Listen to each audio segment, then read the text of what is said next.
রাজশাহী তো এর আগে অনেকগুলো ফ্র্যাঞ্চাইজি ছিল, আপনারা নতুন এসেছেন, রাজশাহীর জার্সিটা কেমন হতে পারে এবার, এবং জার্সি উন্মোচন নিয়ে আপনাদের কোনো পার্টিকুলার প্ল্যান আছে কিনা? মানে ইয়েলো ছিল, ব্ল্যাক ছিল, এবার জার্সির কালার কি করতে যাচ্ছেন? সারপ্রাইজ থাকবে, আমরা এটা এইটা মূলত হচ্ছে যে আমাদের আমরা আশা করছি, আপনারা দেখেছেন যে আমরা একটু হোমওয়ার্ক করারই চেষ্টা করছি সমস্ত জায়গায়, ইনক্লুডিং আপনারা আমাদের অকশন টেবিলেও দেখেছেন, এরকম আমরা প্রত্যেকটা জায়গায় হোমওয়ার্ক করছি। হ্যাঁ, মূলত হচ্ছে যে আমরা যেটা চেষ্টা করেছি যে বাংলাদেশের সবচেয়ে যারা ভালো ডিজাইনার তাদেরকে দিয়ে আমাদের জার্সিগুলোকে ডিজাইন করছি, ইনক্লুডিং আমাদের যে থিম সং সেটাকেও আমরা খুব বড় পরিসরে করার চেষ্টা করতেছি। আশা করছি যে এটা একটা চমক আপনারা পাবেন, ইউনিক একটা জার্সি আমরা দেব। রাজশাহী ভেন্যু ছিল, প্রথমে আলোচনায় ছিল রাজশাহীকে ভেন্যু করার ব্যাপারে, পরবর্তী সময় এটা বাতিল করা হয় অবকাঠামো বিভিন্ন বিষয়। এটা কি একটু আক্ষেপের কাজ নাকি আপনাদের একটা হোম ভেন্যু? এইটা শুধু আক্ষেপ না, আমি বলবো এটা দারুণভাবে আক্ষেপের, এবং আমরা বরাবরই চেয়েছি যে রাজশাহীতে এবার প্রথমবারের মতো বিপিএল হবে। কারণ এটা আমি ব্যক্তিগতভাবে যেটা মনে করি, নট অনলি রাজশাহী, মানে আমরা যদি বাংলাদেশের ক্রিকেটকে ভালো করতে চাই এবং প্রত্যন্ত অঞ্চলে যদি ছড়িয়ে দিতে চাই, তাহলে আসলে আমাদেরকে রুট লেভেলে খেলাগুলোকে নিয়ে যেতে হবে। আমি মনে করি রাজশাহী, বগুড়া বা নতুন যে জায়গাগুলোতে আমাদের এখনও স্টেডিয়াম নাই, ইনক্লুডিং নারায়ণগঞ্জ, সব জায়গায় আমাদের বিপিএল হওয়া উচিত।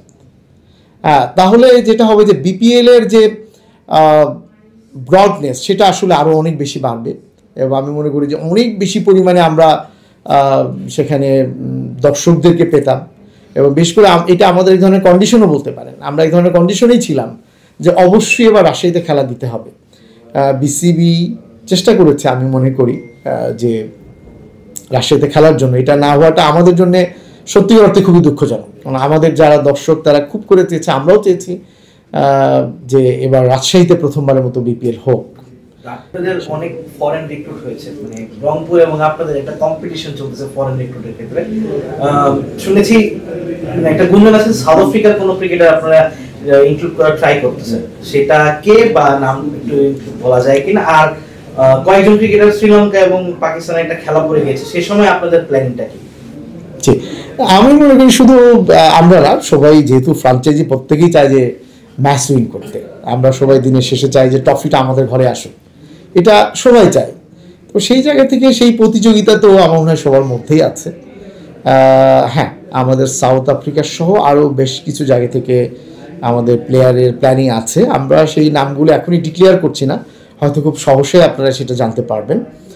আর এটা খুবই একটা গুরুত্বপূর্ণ বিষয় যে হঠাৎ করে শ্রীলঙ্কার সাথে পাকিস্তানের যে ম্যাচটা পড়েছে, তো সেইখানে যেহেতু আমাদের পাকিস্তানের বেশ কিছু প্লেয়ার আছে, তারা হয়তো সেই ম্যাচগুলো খেলতে পারবে না ওই সময়টায়।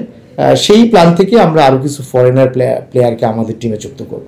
যেটা বলছিলেন আপনি একটু আগে যে সবাই চায়, সব ফ্রাঞ্চাইজি চায় ট্রফিটা নিজের ঘরে তুলতে। আমরা রাজশাহীকে বরাবরই দেখি যে টেবিলের একটু তলানির দিকে থাকে। এবার আপনারা টিম করেছেন, বেশ সব দিকেই বলা হচ্ছে যে আপনাদের টিমটা বেশ ব্যালেন্স, নামে ভারে ওইভাবে আমরা দেখছি, খেলার মাঠে এখন আমরা জাজ করতে পারছি না। ওই ক্ষেত্রে আপনার দলকে নিয়ে আসলে আশাটা কতটুকু? আপনি কি ট্রফি পর্যন্ত দলটাকে কতটুকু দেখতে পাচ্ছেন, অথবা আপনার আশাটা কি দলকে নিয়ে? আমাদের যেটা টার্গেট সেটা হচ্ছে যে একটা প্রতিযোগিতামূলক খেলা, এবং আমরা যেটা নিশ্চয়ই এবার দেখেছেন যে কোনো সময়ের তুলনায় রাজশাহীর টিম একটু এবার অন্যরকম। কারণ আমরা কোনোভাবেই আমরা চেয়েছি যে একটা প্রফেশনাল ক্রিকেট, এবং সেটাকে মাথায় রেখে আমরা আমাদের টিম সাজিয়েছি, এবং অবশ্যই আমরা আমাদের ট্রফি আমাদের ঘরে আসুক, আমরা সেটা চাই, সেটার জন্য আমাদের সর্বোচ্চ চেষ্টা থাকবে। তবুও এটা একটা খেলা, প্রতিযোগিতা থাকবে, এর মধ্যে দিয়েই হয়তো সবাই চেষ্টা করবে, আমরাও চেষ্টা করব। হ্যাঁ, আমরা আশা করছি যে এবার আমরা ভালো করব, এবং আমরা তো অবশ্যই চাই যে ট্রফি এবার আমাদের ঘরে আসুক। এই জার্সিতে কোনো ওদের রাজশাহীর কোনো ঐতিহ্য থাকবে? আর থিম সংটা কে গেতে পারে আপনাদের প্রেফারেন্স? হ্যাঁ, রাজশাহীর তো কিছু ঐতিহ্য অবশ্যই থাকবে, কারণ আমরা চাই যে এটাকে এই জায়গা থেকে রাজশাহীর যেহেতু টিম, রাজশাহীকে আমরা আসলে প্রমোট করতে চাই, সেই জায়গা থেকে রাজশাহীর ঐতিহাসিক যে সকল স্থাপনা বা যেগুলো আছে সেগুলো হয়তো আমাদের জার্সিতে থাকবে। থিম সংটা আমরা এখনো চমক হিসেবে রাখছি, আপনারা নিশ্চয়ই আমরা যখন রিলিজ করব তখন আপনারা দেখতে পাবেন আর কি।